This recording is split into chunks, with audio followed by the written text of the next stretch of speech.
Gênesis capítulo 37. O desejo do meu coração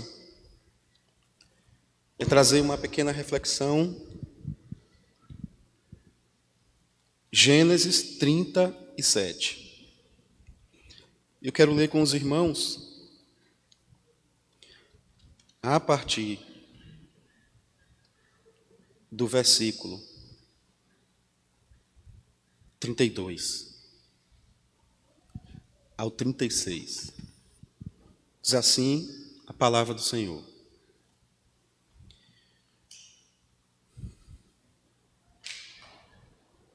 E enviaram a túnica talar, de mangas compridas.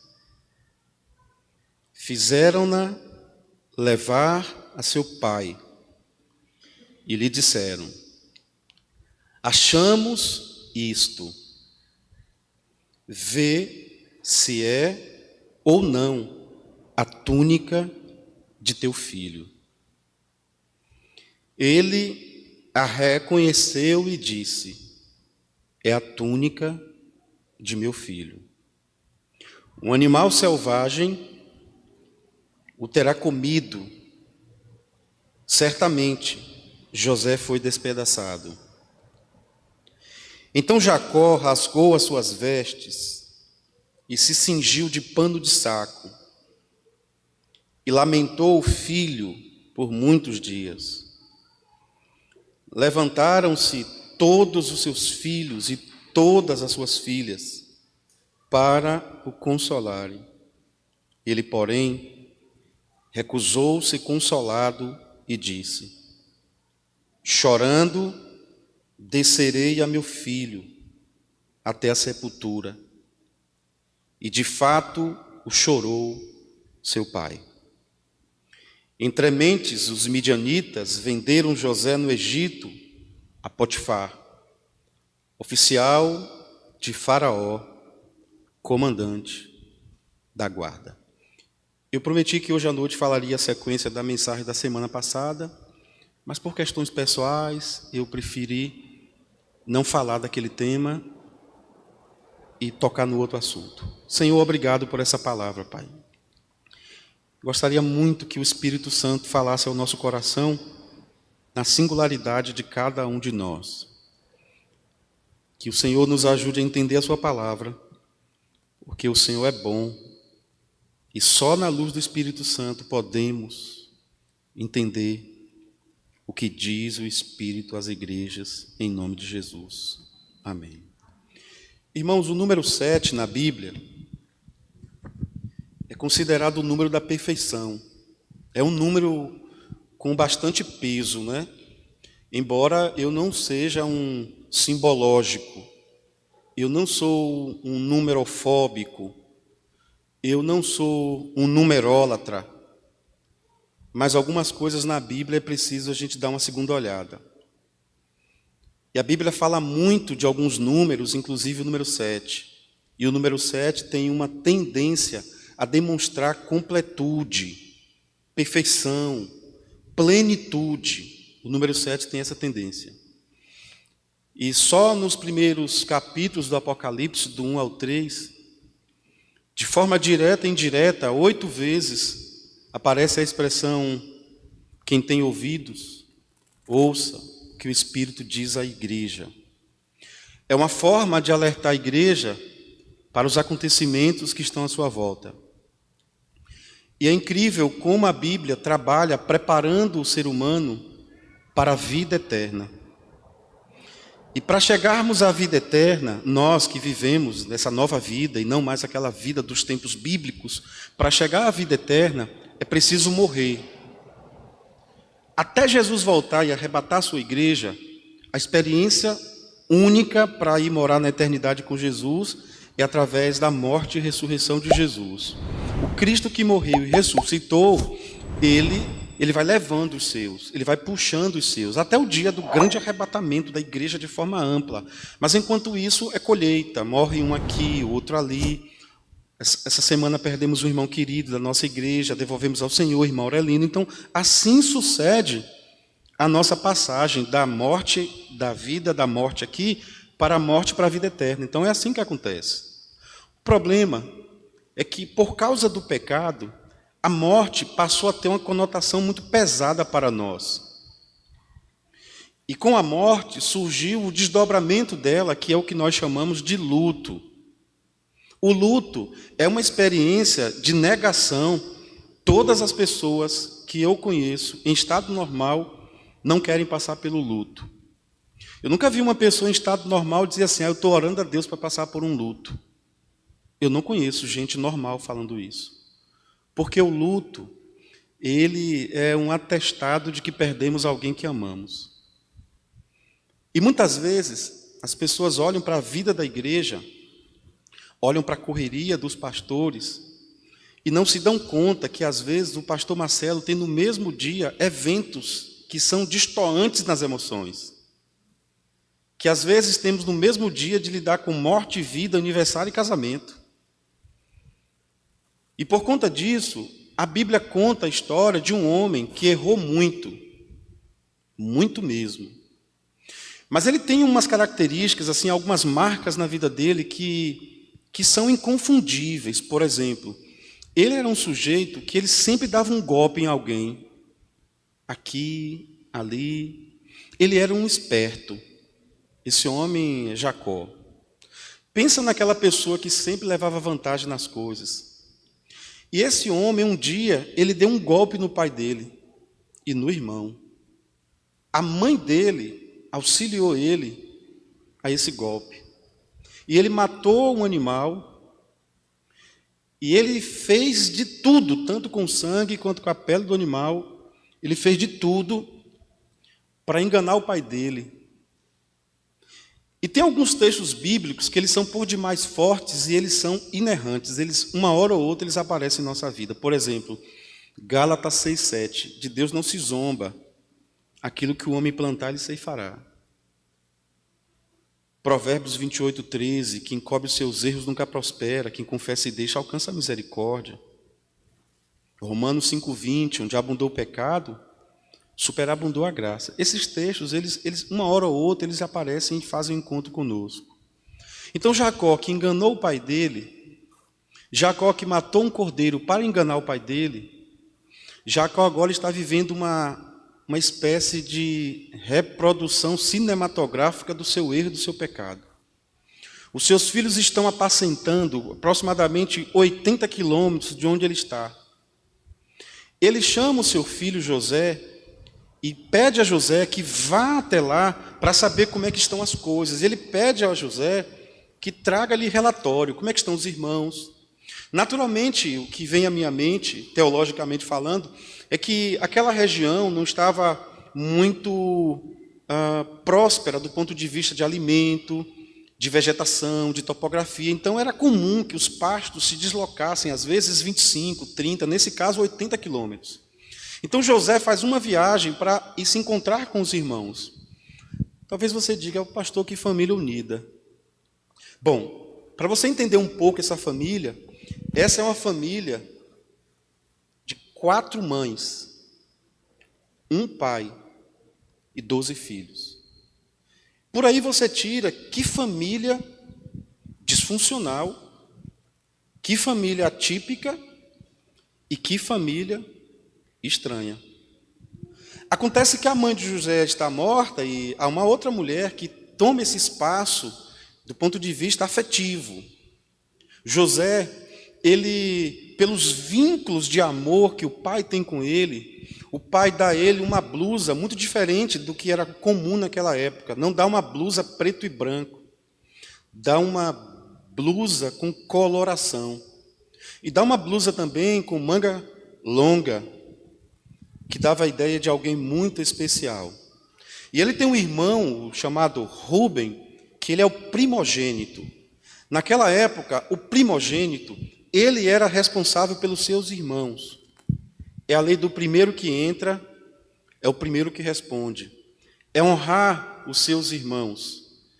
Hoje, se tivéssemos famílias mais unidas, se os irmãos fossem mais parecidos com o conceito bíblico, os mais novos não adorariam, mas prestariam honra e se relacionariam melhor com os mais velhos e não em competição. Então eu quero aos poucos ir mostrando para os irmãos aqui, porque minha ênfase está no 34 ao 38, mas eu quero rapidamente ir passando com os irmãos, para não ficar nas minhas palavras, eu queria que vocês fossem acompanhando aí na Bíblia. A partir de agora nós temos 14 capítulos, eu não vou falar 14 capítulos aqui, mas do 37 ao 50, nós vamos nos deparar aí, irmãos, com 62 vezes, aproximadamente, o nome Jacó aparece. Mas quase 130 vezes o nome José aparece. José, nós não temos base no Novo Testamento para dizer que José é uma tipologia, um tipo de Cristo. Mas José, ele foi moído como Cristo foi moído. José foi perseguido como Cristo foi perseguido. José foi vendido por moedas, uma quantidade diferente, mas foi vendido como Jesus foi vendido. José foi rejeitado pelos seus irmãos, como Jesus foi rejeitado pelos seus irmãos.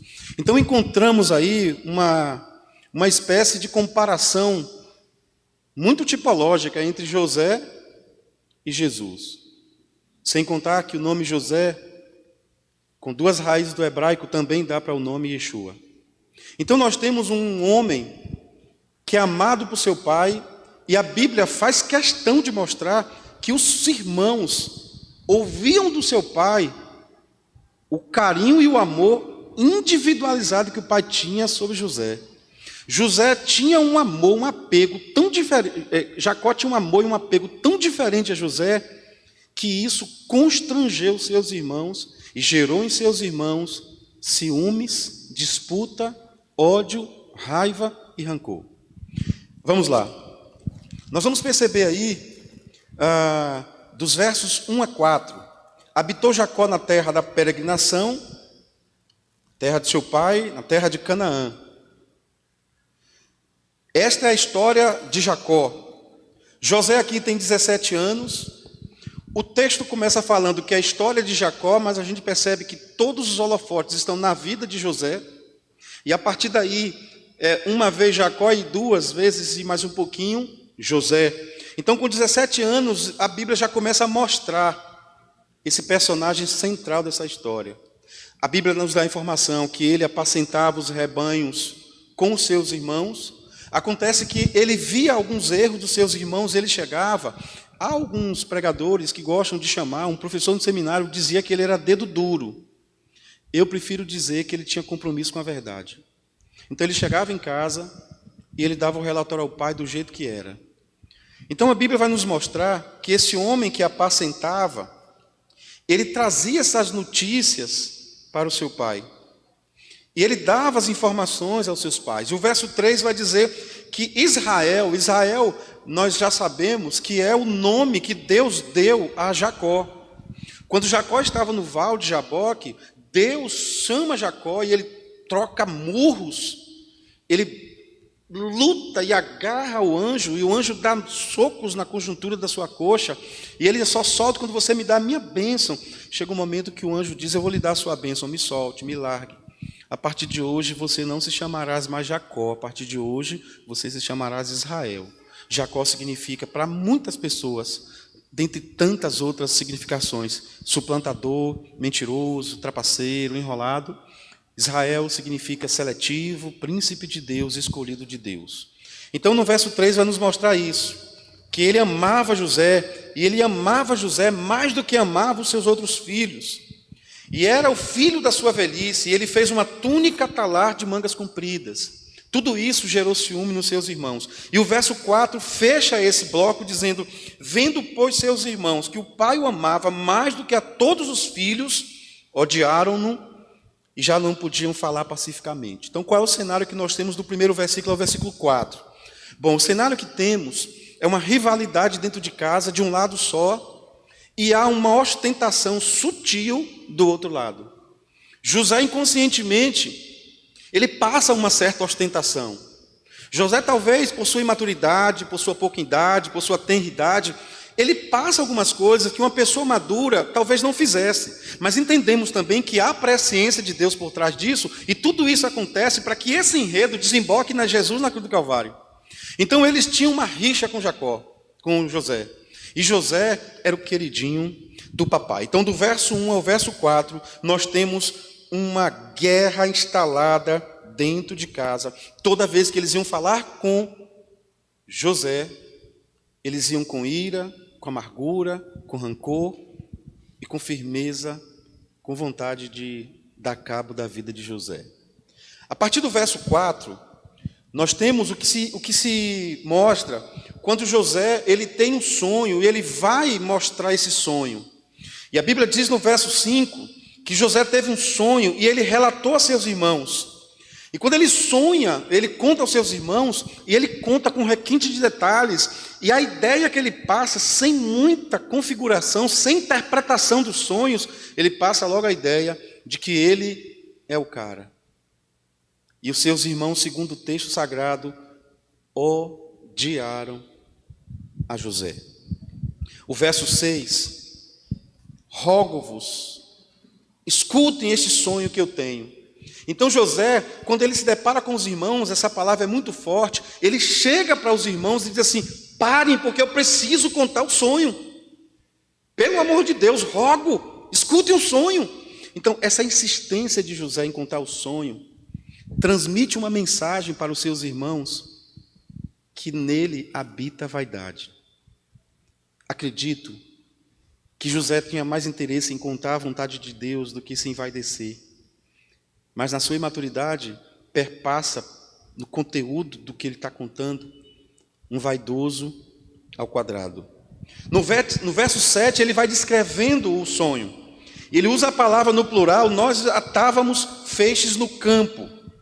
E eis que o meu feixe se levantou e ficou em pé. Então nós temos vários feixes, e ele era o feixe mó. O meu feixe se levantou e ficou em pé. Os vossos feixes o rodeavam e se inclinavam perante o meu. Então nós temos aí um símbolo de unção, nós temos um símbolo de admiração, nós temos um símbolo de rendição e nós temos um símbolo de autoridade. Todos os feixes reverenciam o grande feixe. Por conta disso, ele vai contando e falando. No verso 8 diz: então lhes disseram seus irmãos: reinarás com efeito sobre nós? E sobre nós dominarás realmente? E com isso, tanto mais o odiavam por causa dos seus sonhos e das suas palavras. Olha bem, esse sonho não é um sonho mentiroso. Esse é um sonho verdadeiro. Esse sonho de fato aconteceu. Mas a forma que é narrada o sonho, eu penso que Deus está por trás disso, permitindo que essas coisas aconteçam, para que nós hoje pudéssemos aprender com a vida de Jacó, com a vida de José e a soberana mão de Deus. Depois ele vai ter um outro sonho, e no verso 9 ele tem esse outro sonho, onde ele sonha com o sol, e ele sonha com a lua, e ele sonha com as estrelas perante ele. Ele é sempre o protagonista, ele é sempre o ator principal. E de fato, ele está certo. No verso 10, contando a seu pai e a seus irmãos, repreendeu o pai e lhe disse: que sonho é esse que tiveste? Acaso viremos, eu e a tua mãe aqui, ele está se referindo a Lia. Aqui é como se fosse a mãe do afeto. Eu e a tua mãe e teus irmãos, a inclinar-nos perante a ti em terra? Seus irmãos lhe tinham ciúmes. O pai, no entanto, considerava o caso consigo mesmo, ou seja, negligência. E como foram os irmãos apacentar o rebanho do pai em Siquém, perguntou Israel a José: não apacentam teus irmãos o rebanho em Siquém? Vem, enviar-te-ei a eles. Respondeu José: eis-me aqui. Então José viaja. José parte para essa viagem, e quando ele chega nessa viagem, ele tem lá os seus irmãos trabalhando, o rebanho, e ele precisa colher informações para trazer a notícia. Por conta disso, o verso 15: um homem encontrou a José que andava errando pelo caminho, ou seja, ele não tinha sinalização, ele não sabia para onde ir. E aqui eu já começo a conjecturar como o Espírito Santo sempre tem uma voz para nos conduzir pelo caminho certo, quando estamos no caminho errado. Então esse homem aparece e ele faz uma pergunta: o que procuras? Ele disse: eu procuro os meus irmãos. E é incrível quando um homem tem uma missão, como ele procura seus irmãos. É incrível quando um homem é usado por Deus, está em missão com Deus, como ele ama o discipulado. É incrível quando um homem é enviado por Deus, que ele está nas vias de evangelismo, nas vias de conseguir chegar a algum lugar que Deus lhe enviou. É incrível como ele sempre procura um irmão. Um irmão que às vezes está distante, um irmão que às vezes não é mais nem como irmão, que o ignora, que diz: você não é meu irmão, eu te odeio, eu estou no lamaçal do pecado, mas nós estamos ali no caminho, buscando o irmão. No verso 19, de longe o viram. Então os irmãos agora olham e o veem. Nós acreditamos que as mulheres irmãs não estão aí. Primeiro, porque não era o trabalho delas. Segundo, porque se elas estivessem aí, a Bíblia teria narrado. Mas lá na frente elas aparecem. Então no verso 19, os irmãos, de longe eles olham e observam. E antes que chegassem, eles conspiraram contra ele para o matar. Então antes que José chegasse, José não falou nada, José não fez nada. Antes de José chegasse, o que eles fizeram? Eles disseram: é nossa oportunidade, nós vamos matá-lo. O verso 20 diz assim: vinde, pois, agora, porque lá vem o sonhador. O verso 19 diz: lá vem o sonhador. E essa ironia desemboca no verso 20, quando ele diz: matemo-lo, lancemo numa dessas cisternas, e lhe diremos: um animal selvagem o comeu, e vejamos com que lhe darão os sonhos. Vamos ver para onde vai os sonhos dele. Então eles arquitetaram matar a José. E o verso 21, aparece o primogênito. Rúben aparece, e quando ele escuta isso, ele disse: livrou das mãos deles, e disse: não lhe tiremos a vida. Queridos, dê uma outra olhadinha nesse verso 21 aí. O texto desemboca como se José tivesse vindo, mas o verso 21 é uma sequência lógica, nos mostra uma ação que já estava em andamento. Pelo verso 21, nós conseguimos enxergar que eles já estavam segurando José. Daqui você não sai. E Rúben, ele é o libertador de José nesse momento. Ele, como o mais velho, como aquele que tem autoridade sobre seus irmãos, ele tem que dar resposta dos seus irmãos ao pai. Ele vai à mão desses irmãos e ele tira José. Ele disse: não vamos matar, não tire a vida deles. Agora veja o que diz o verso 22. Também lhes disse Rúben: não derramarei sangue. E aí o próprio Rúben tem uma alternativa, que é uma alternativa menos dolorosa, mas tão dolorosa quanto. A ideia do texto é que Rúben teve uma ideia: joguem ele no poço. O que vem à nossa mente pelo texto é que Rúben, quando deu a ideia de jogar no poço, quando os irmãos estivessem no campo apacentando, ele iria por outro caminho e resgataria José. É a ideia que o texto passa.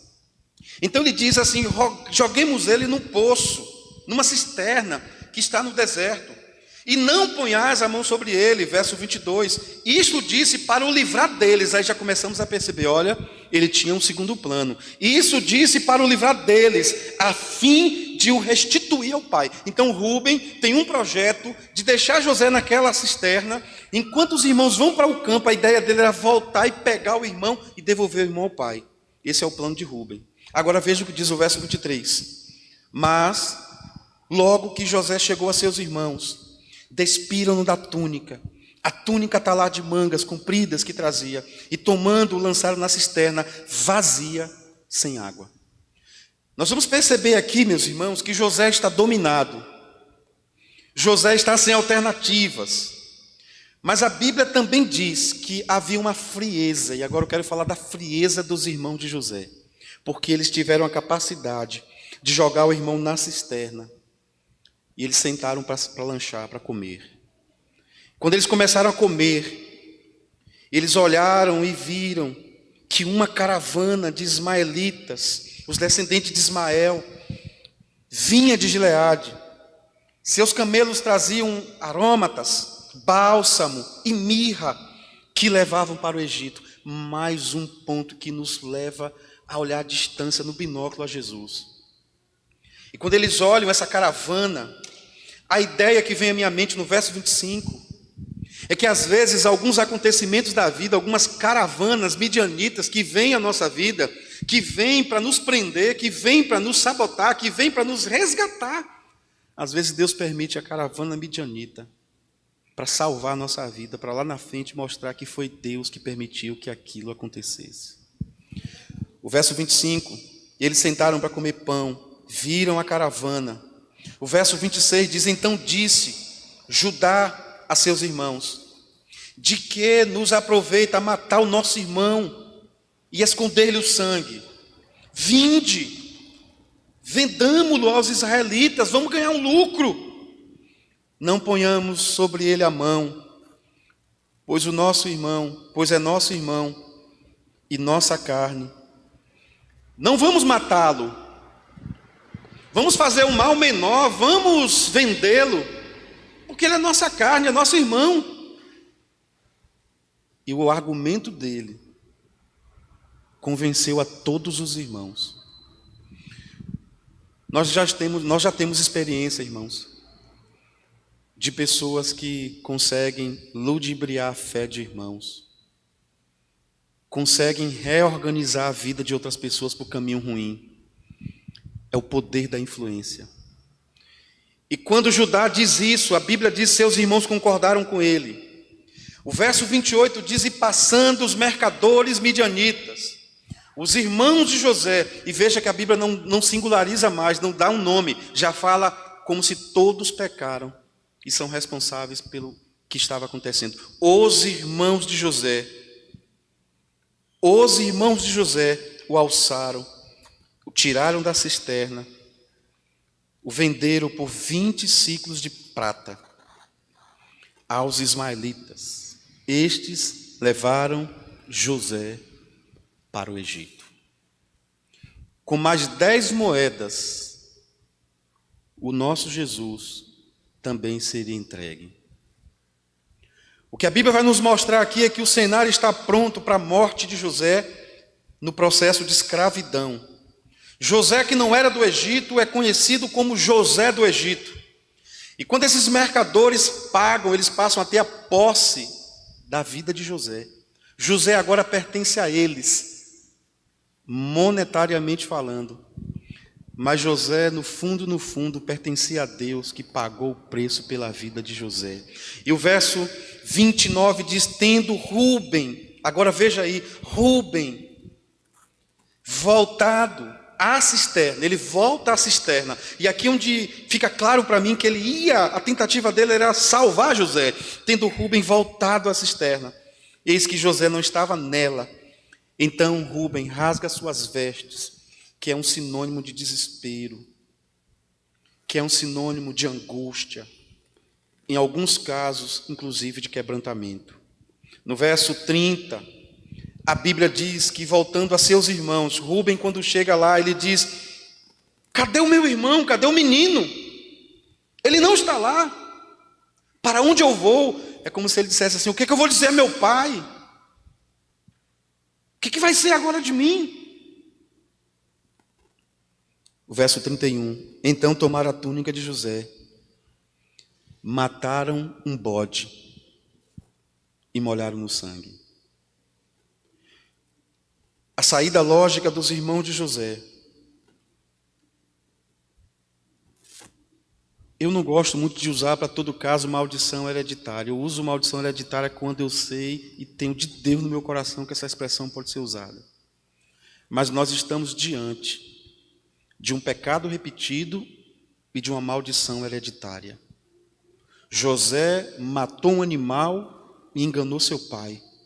Agora seus filhos matam um animal e enganam ele. Incrível. O que o homem faz, ele colhe. O que o homem planta, ele ceifa. Esse verso 31 nos mostra que o sangue que lá na frente seria derramado por Jesus, já começa a nos mostrar que não é qualquer sangue. E o verso 32 diz, enviaram a túnica talar, ou seja, a roupa de José. fizeram levar a seu pai. Eles contrataram alguém, pegaram alguém e disseram a seu pai: achamos isto. Eles pegaram a túnica, melaram no sangue, sujaram no sangue e não falaram nada para o pai. Eles não falaram: José está morto. Eles não falaram: José foi moído. Eles simplesmente pegaram a roupa de José, conduziram, levaram José. Provavelmente com medo do enfrentamento ao pai, eles não vão logo. Rúben, que dava conta do irmão, também não vai. Então eles pedem a um moço, e esse moço leva aquela roupa suja, entre aspas, de sangue. E quando eles chegam lá, eles mostram ao pai: Senhor, achamos isto, vê se é ou não a túnica do teu filho. Jacó, às vezes precipitado, que nós já sabemos que Jacó é precipitado, mas aqui eu vejo um homem angustiado e vivendo os primeiros sintomas e sinais de um luto. Aqui nós temos a análise dos primeiros sintomas do luto. O porquê de ter um trabalho na igreja cuidando das pessoas enlutadas. Quando eles disseram: é de teu filho, olha o que diz o verso 33, preste bem atenção, já estou encerrando. Ele a reconheceu, e aí, quando ele reconhece a roupa de José, quando ele vê o sangue, ele não teve sequer a expertise de pensar: será que eles não estão querendo me dar um golpe como eu dei no meu pai? A Bíblia diz, irmãos, quando ele viu a túnica, ele construiu o cenário e o enredo. Verso 33. É a túnica do meu filho, é a roupa do meu filho. E ele diz: um animal deve ter comido ele. Ele vai acrescentando o enredo, ele diz: ele foi despedaçado. Ele criou todo um cenário, ele não teve coragem de perguntar: me conte. Ele não investigou. Ele não perguntou: onde foi isso, como é que foi? Ele estava tão absorvido por sua culpa, ele estava tão absorvido por tudo que ele tinha feito de errado, que ele carrega aquilo como se fosse a resposta do que ele tinha simplesmente plantado. De fato era, mas ele precisava ter um pouco mais de discernimento espiritual para perguntar, mas ele não teve. A Bíblia diz, irmãos, depois que ele traça esse cenário, então Jacó, verso 34, então Jacó rasgou as suas vestes. Nós vimos que Rúben rasgou as suas vestes. Agora, seu pai Jacó rasga as suas vestes. Mais do que isso, ele se veste de pano de saco. Ele se humilha, ele se prostra, ele diz: eu não suporto mais isso, eu sou nada, eu sou ninguém. E a Bíblia diz assim: e lamentou o filho por muitos dias. Quando chegamos lá no capítulo 42, capítulo 43, quando chegamos bem perto do final da história de Jacó, nós vamos perceber como Jacó, por mais de 20 anos, ele sofreu um luto que não existia. Quase 20 anos sofrendo, chorando por um filho que estava vivo, mas ele chorava como esse filho estava morto. E isso me leva a crer que nós servimos a um Deus vivo, mas vivemos como se esse Deus estivesse morto. Jacó estava com o filho vivo, mas ele vivia como se o filho tivesse morto. E Deus tem um filho vivo e a humanidade vive como se esse filho estivesse morto. E é preciso abrir os nossos olhos para entender que, assim como José, Jesus não está morto. Ele ainda vive e reina para todo sempre. A Bíblia diz que ele rasgou as suas vestes, cingiu o seu lombo, o pano de saco, lamentou a morte do seu filho por muitos dias. E agora vem algo fantástico. Levantaram-se todos os filhos e filhas. Olha que cena, irmãos. Olha como crente, pai dizia que gente tem treta de 7 jegues. É um negócio desse. Olha quando o crente quer aprontar, o que é que o crente faz? Eu estou falando de pessoas que serviam ao Deus de Abraão, de Isaac e de Jacó. O berço da fé, Olha que cinismo. Levantou-se todos os seus filhos, inclusive Rúben. E aí a Bíblia faz uma ênfase interessante. As filhas também estavam lá. Delas eu não vou falar porque eu não tenho autoridade, porque a Bíblia não conta. Mas olha o cinismo desses filhos. E eles levantaram todos, como quem diz assim: Pai, estamos unidos. Pai, nós estamos unidos. E o que é que diz o Salmo 133? Quem lembra? Ó, quão bom e agradável é que os irmãos vivam em união.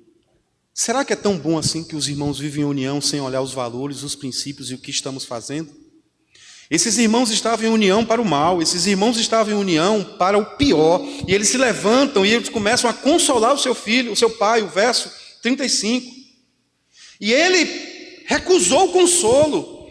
É como se inconsciente, irmãos, o coração de Jacó soubesse que ali não habitava a verdade. Ele recusou o consolo. Mas eu quero pegar esse final aí, para mostrar aos irmãos quando uma pessoa está sofrendo pelo luto, como é disfuncional o seu comportamento. Um homem que perdeu seu filho, os filhos que ficaram, vieram consolar.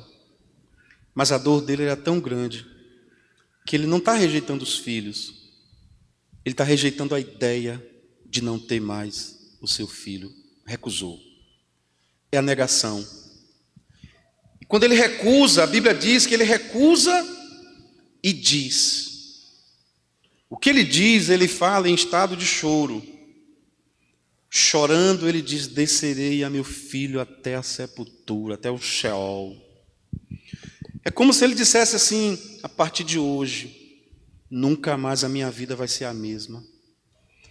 Cada dia que eu levantar na minha vida, eu vou lembrar do meu filho, eu vou chorar até o dia que eu estiver na sepultura igual a ele.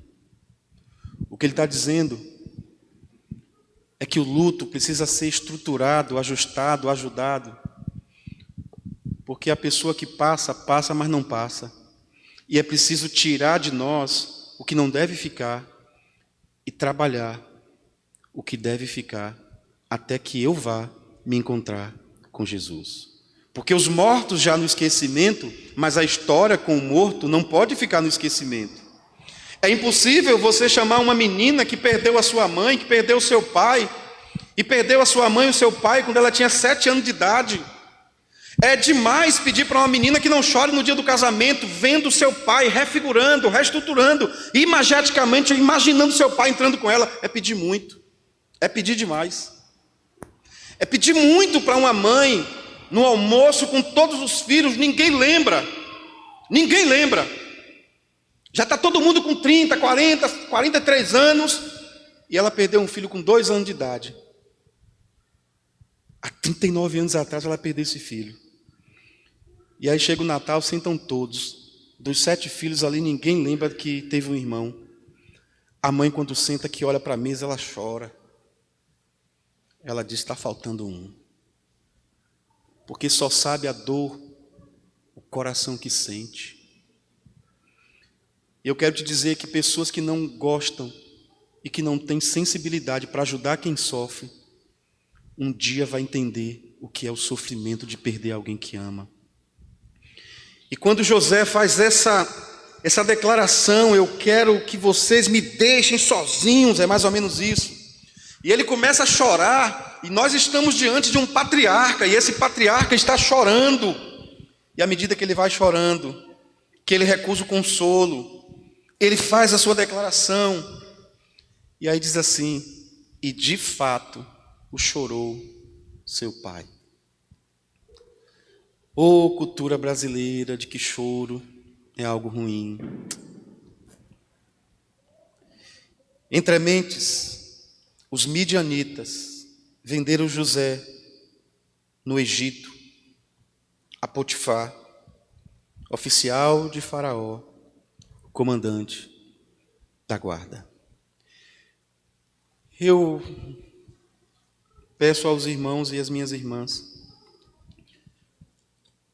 o meu foco nesse texto não foi a história de José, mas foi a mão de Deus. Mas eu quero convidar os irmãos a abrir a Bíblia no capítulo 50 de Gênesis.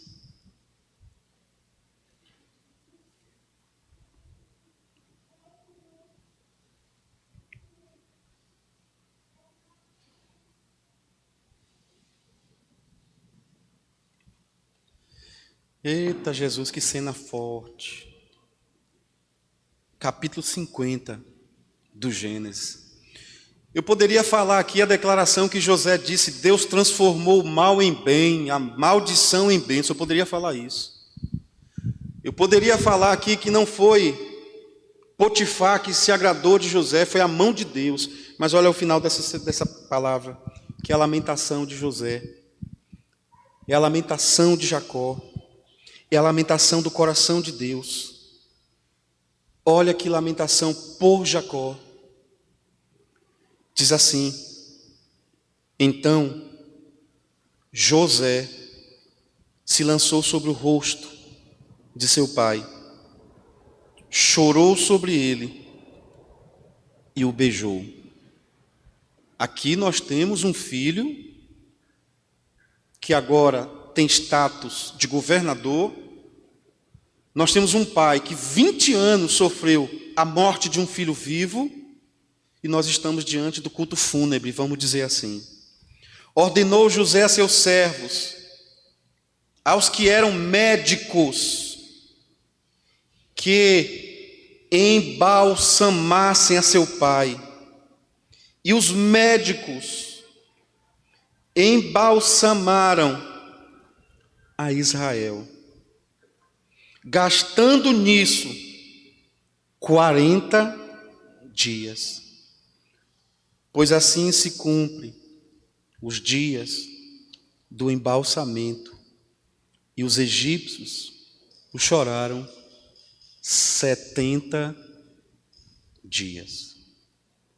Passados os dias de o chorarem, falou José à casa de Faraó: se agora achei mercê perante vós, rogo-vos que faleis aos ouvidos de Faraó, dizendo: meu pai me fez jurar, declarando: eis que eu morro no meu sepulcro, que abri para mim na terra de Canaã. Ali me sepultarás. Agora, pois, desejo subir e sepultar meu pai, depois voltarei. Respondeu Faraó: sobe, sepulta teu pai, como ele te fez jurar.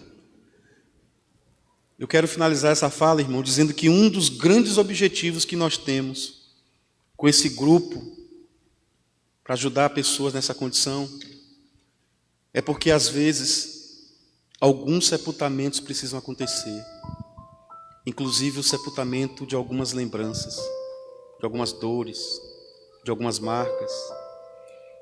Substituir o pesar pela palavra de Deus.